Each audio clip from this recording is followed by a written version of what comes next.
estratégia pensada para essa vitória, especialmente a escolha de Rafael Borré, que fez o gol da vitória, e aproveitando-se nesse teu esquema, a ideia é ou Enner ou Borré, podendo, claro, como hoje, os dois atuarem um no lugar do outro. Obrigado. Bueno, a estratégia do jogo eu vou ficar devendo, né? Porque quarta-feira a gente tem outro, né? Então não vou falar pouco da estratégia para não dar as armas para o nosso adversário que na verdade valorizou muito essa nossa vitória, né? Eu acho que nós produzimos um volume importante de jogo, conseguimos neutralizar as principais virtudes do nosso adversário, conseguimos explorar bons espaços, né, em função de algumas características do modelo, né, um 4-3-3 muito agressivo, né, de pressão constante, né, nos zagueiros e no volante centralizado, que se a gente não tomasse as devidas precauções estratégicas que tomamos, né, devolveríamos a bola para o adversário com mais frequência, né? E então acho que fizemos um jogo consistente, né, quase 100% do tempo de jogo, e como eu disse, a atuação do nosso adversário, que vem numa temporada muito boa, né, com um modelo de jogo bem estabelecido, já valorizou muito esse nosso momento, né. A opção pelo Borré foi a ideia de mudar a característica da função, dar a oportunidade do Borré, voltando do seu período de inatividade, e poder atuar na sua posição, né, de origem. E ele nos oferece alguns detalhes de movimentação diferentes do Enner, e o Enner poder recuperar seu protagonismo vindo do banco como veio, né, teve mais uma oportunidade de gol, e a gente tem certeza que ele vai recuperar o seu melhor jogo e vai nos ajudar muito esse ano ainda. Eu acho que foi um bom jogo. Os parabéns eu dei a todos, mas sobretudo salientei para os atletas ao final do jogo que a gente não constrói uma equipe que deseja vencer com apenas 11, né? O time de baixo, o G2, que fez o sparring da estratégia do jogo, foi um time que gerou muita dificuldade, em cima das dificuldades do jogo, da semana, do treinamento, que a gente pôde fazer os ajustes para esse momento, né? Então está todo mundo de parabéns. Roger, boa noite, tudo bem? Tudo bem. Na sua coletiva de apresentação, você respondeu uma pergunta dizendo que achava injusto a sua fama de não ser um bom gestor de vestiário. E hoje você tem o Rafael Borré no lugar do Enner Valencia, conduzindo, talvez, né, a troca do principal jogador que o Inter trouxe nas últimas janelas, aí o Enner Valencia. Eu queria que tu explicasse como foi a condução, né, da saída do equatoriano pelo colombiano, e principalmente se tu pudesse também falar um pouco sobre Alan Patrick e Gabriel Carvalho, porque hoje o Alan entrou no lugar do Gabriel, mas talvez os dois possam jogar juntos na questão principalmente da armação e da qualidade do meio-campo do Inter. Mas primeiro que jogar com jogadores de alto nível, né, jogadores selecionáveis, é muito fácil, né? É mais fácil gerir esse tipo de ambiente com jogadores desse peso do que o contrário, né? Ponto. Né? Ainda no começo da semana, né, eu dividi com o Valência minhas preocupações e a necessidade de eu achar alternativas para esse momento, né? Que até esse momento eu estava buscando alternativas, né, que parte do mau momento do Valência, né, era em função do coletivo, né, que por vezes o coletivo não buscava ou não estava alcançando, né, trabalhar em cima das suas principais características. E parte é um momento individual que cada um de nós tem. Eu me lembro pelo menos 3 ou 4 momentos importantes da minha vida profissional que tive instabilidade dentro do campo, e a recuperei, por vezes, dando um passo atrás. Né? E dividi com ele que eu estava buscando até aquele momento adaptar o time e as suas principais características.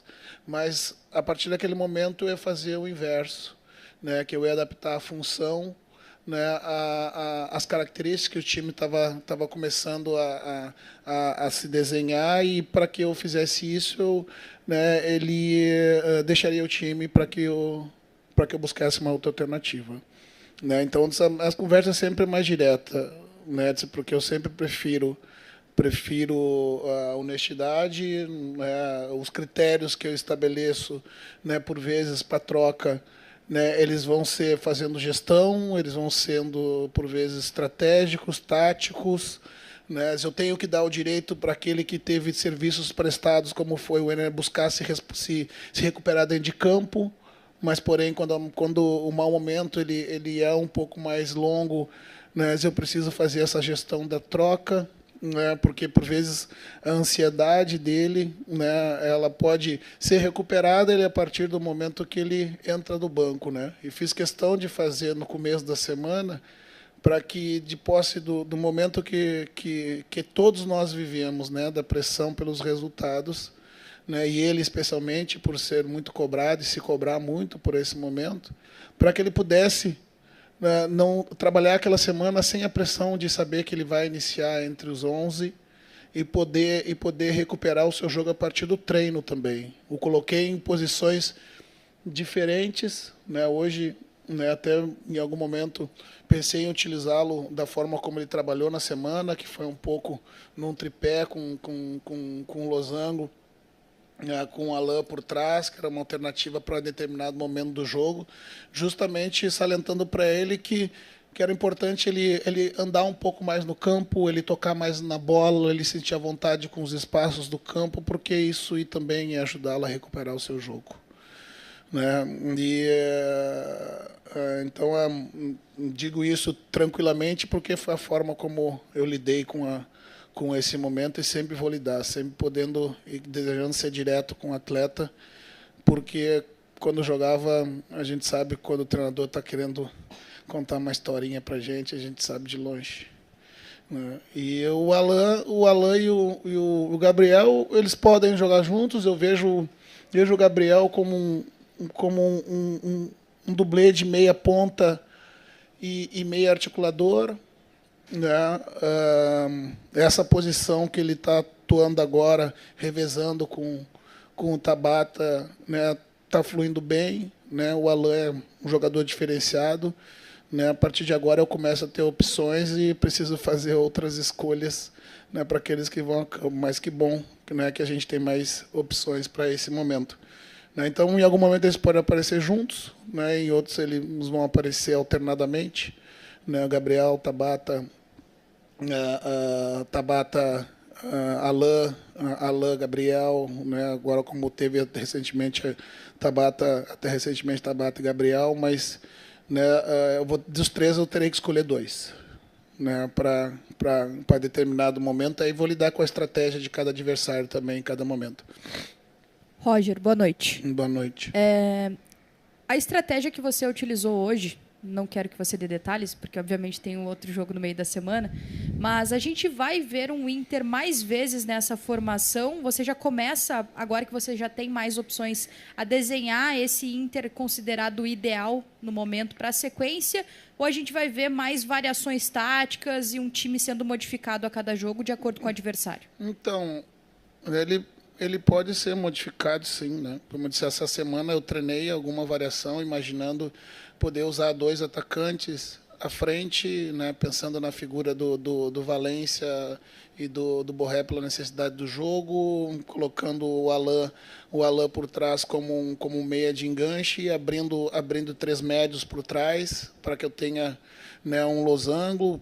Esse tripé ele pode ter uma das pontas um pouco mais leve, né, podendo ser o Tabata, podendo ser o Wesley, podendo ser 3 médios fortes. Daqui a pouco, se a gente opta por fazer um tripé mais forte de marcação, aí a gente vai mexendo com a estratégia diante da necessidade e do momento do jogo também. Mas a figura do volante, do Fernando, à frente da defesa, né, para mim ela é fundamental. Ele é o ponto de equilíbrio disso tudo. Né, o Fernando fazendo o que eu chamo de varredor de linha, né, fazendo as coberturas defensivas, né, permitindo que que os zagueiros, né, por ele estar sempre à frente da defesa, ele consiga marcar os 30% da bola curta, que o zagueiro, por vezes, quando não tem essa proteção, ele fica dividido na bola curta e na bola longa, e ele possa prestar atenção na bola em profundidade.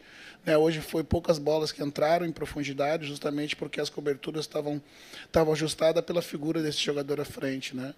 Então, são alternativas que eu digo que eu tenho 2 jogadores para essa função. O Rômulo também faz bem, com o vigor da sua juventude, né? E tem o Bruno e o Maia, que para mim eles têm também uma figura de mais um 8, um jogador que pode andar mais para frente, que tem pressão forte no campo de ataque, que a gente usou o Maia no primeiro tempo dessa forma. Boa noite. Boa noite. Boa noite, Roger.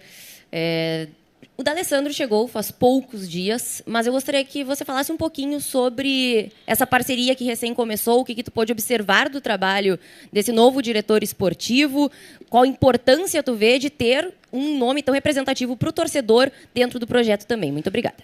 Então, assim como o Magrão, o Dale também tem seu peso, a sua história, essa trajetória dentro do clube, são personalidades diferentes, mas toda ajuda que a gente possa ter nesse momento, né, ela é sempre bem-vinda. Né? O Alessandro conhece o vestiário com poucos, jogou com alguns desse elenco, né? Teve a sua experiência anterior já nessa área. Né? Funciona e vai funcionar buscando estabelecer essa conexão, né, entre o campo, né, e o que eu chamo os andares de cima, né, do clube, né, por ter o pé na grama, né, sabe como é que o jogador nesse momento está se sentindo, né, porque percebeu nesses dias que chegou que o elenco trabalha bastante, é um elenco sério, que precisa de ajuste, mas que um mau momento ele acaba tirando a confiança de todo mundo. Ele também veio com o seu peso dar confiança para os atletas, né? E a gente sabe funcionar como um guarda-chuva que nos protege também, né? E protege o trabalho, né? E foram poucos dias, mas a gente já conhece a trajetória dele, né? Como disse, toda ajuda é sempre bem-vinda nesses momentos. Roger, boa noite. Eu quero te questionar a respeito de uma fala do Borré na saída de campo sobre confiança. A vitória dá confiança, ajuda o elenco, porque no primeiro tempo o Inter estava conseguindo criar, tinha um quarteto ofensivo bem móvel e produtivo, mas a bola não estava entrando, acaba depois no segundo tempo. Mas como tu estava enxergando a confiança do elenco antes, claro, dessa vitória e agora no vestiário depois disso? Muda a vitória ou o anímico do vestiário é o mesmo? Não, a primeira frase que eu falei no fechamento foi que o ambiente de vitória nunca é igual ao de derrota, né? É sempre de muito otimismo, né? De segurança de que a estratégia foi feita e foi bem executada, né? Que o gol ele acontece, né, em uma das maneiras como a gente imaginou que pudesse acontecer nessas circunstâncias, né? E o melhor jogador do time é a confiança. Sempre. Um jogador de futebol é 50% confiança, né? Então, o trabalho todo é justamente não saber por que se ganha e se perde, né? O que eu digo para ele é o seguinte: quando a gente ganha, eu sou otimista, e quando a gente perde, eu sou realista, né? Para justamente poder enxergar onde a gente, mesmo na derrota, onde a gente vence, mesmo na derrota, onde a gente fez coisas importantes, e na vitória não permitir que a vitória esconda os erros que nós tivemos, né? E passando a confiança que o processo ele está andando, né, talvez não na velocidade que nós desejamos, mas ele está num curso e as melhoras são visíveis, mesmo quando você tem maus resultados. E não permitir que por vezes, o ambiente externo ou a emoção, né, do momento de quem externamente avalia o jogo possa contaminar as nossas avaliações internas. Esse é todo o trabalho que a gente faz, né? É o buscar olhar à noite os últimos 100 gols que o Enner fez, né, para entender esse momento, entender onde é que eu posso ajudá-lo melhor.